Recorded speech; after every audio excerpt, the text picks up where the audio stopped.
Corner entry lines. It is important to prepare for the entry of the corner while you're still on the throttle approaching the corner. Sometimes you'll have to compromise the exit and acceleration out of one corner or on a straight to get into the correct position for the next corner. If you don't, it's often not only the entry of the corner that suffers, but mid-turn. Too late in preparation for the next corner, your bike will be aiming in one direction when the corner goes in the other direction.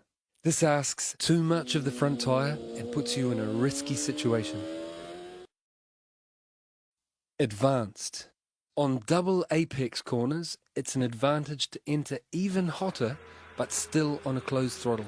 Go in so fast that you run out to mid-track or wider, depending on what works for that particular turn, before the bike has slowed enough to start turning back toward the inside.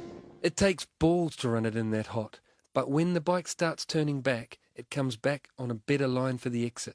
You will have gained time on the entry, lost a little time by running wide in the middle, then gained time out of the turn and all the way down the next straight.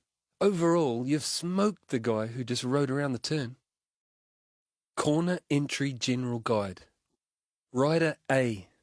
By braking in a straight line for too long, Rider A will have a much later turn-in point. This makes the initial turn-in sharper, putting stress on the tyres for no gain.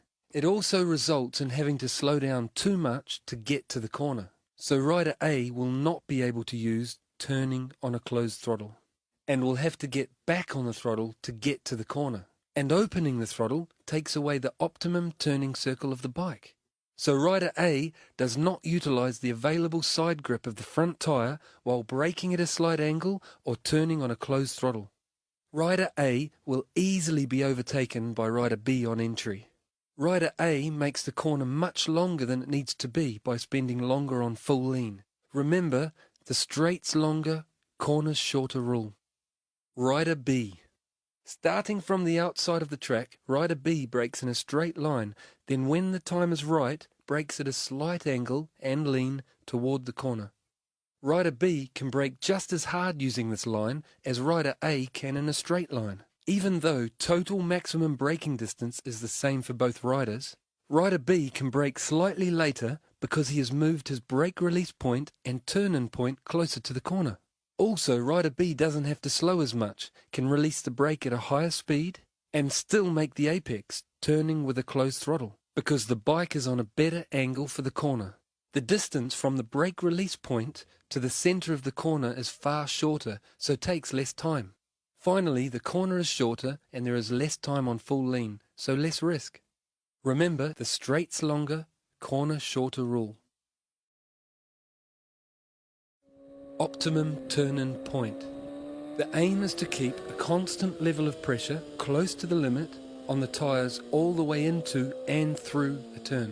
You do not want a higher stress level at one particular point. Imagine a fast 90-degree turn that requires you to close the throttle but not to brake.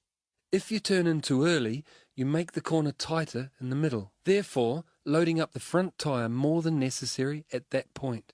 If you turn in too late, you stress the tyres on the initial turn-in.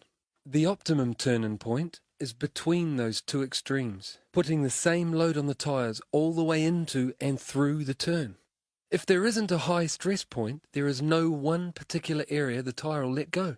The transition from upright on full throttle to full lean and closed throttle has to be smooth and progressive. The corner will dictate if this transition must happen quickly or slowly.